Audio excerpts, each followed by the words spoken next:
So we have with us today Rick DeAngelis, who is the Executive Director of the Good Samaritan Haven, the only homeless shelter in Central Vermont, and it's in Barre. So thanks very much, Rick, for joining me today.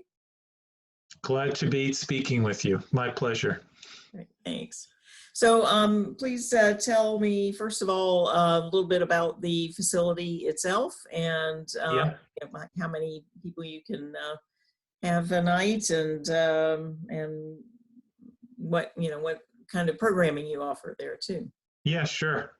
Well, there is our regular operations, and apart from the COVID-19 pandemic, we would, I guess you'd say, normally be running 4 shelter locations. 2 of those are in Barre, and 2 of those are in Montpelier. And 2 of those facilities are only open during the cold weather, the winter months. So at our maximum during the winter, we'd be housing about 80 people a night. And the last few years, we've been pretty close to that capacity in the winter. Now, this year has been extraordinary for all of us. Beginning in March, as we began to have more awareness of the COVID-19 pandemic, we took steps to reduce, well, let me say this, each of our facilities is a congregate setting, and it's very difficult for folks in those shelters to be practicing any kind of safe distancing, social distancing. So beginning in March, we started to work with the state of Vermont to reduce our numbers, and a number of individuals were placed in motels, what they call hyper vulnerable individuals.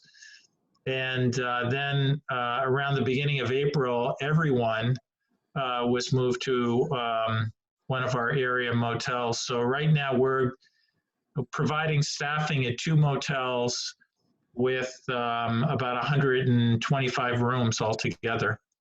So, and I'd say that in those 2 motels, in some cases there's families in those rooms, and we also have couples, a number of couples. So altogether, it's about 180 people in those 2 motels. Wow, that's quite a number, isn't it? Yeah. That's a lot, yes. Yeah, yes, yeah. So I know that you also provide supports to the folks who come in. What kinds of programs do you have as well? Well, I have to say, the main focus is on safe shelter altogether. Of course, we work within what they call a continuum of care of service providers in Washington County. And so the emphasis is on hooking people up to the services that they need, and especially helping them apply for and obtain affordable housing. Because that's really the starting point of people addressing anything else that they need to address in their life, is having stability in their housing. Absolutely, yes. Yeah, I've worked for many years and trying to make housing more affordable and in homelessness, and that's so true. I mean, I think if any of us imagined not having a stable place to go home to, we can see very quickly why people would have difficulty stabilizing their lives. That's absolutely paramount before anything else can happen. Yeah, for sure. So that's, I mean, number one, we're putting a safe roof over people's head, and we're getting them food and transportation to a certain extent. And but the emphasis is on getting them into a better setting and getting out of the shelter as soon as possible, really. Mm-hmm. Yeah. And what have you noticed in terms of trends in Washington County over the last few years? Is homelessness going up, or is it going down? Are the people who are homeless changing? It's definitely been going up. 5 years ago, the Good Samaritan Haven only had 1 shelter, and that that was a year-round facility. So we're housing more people.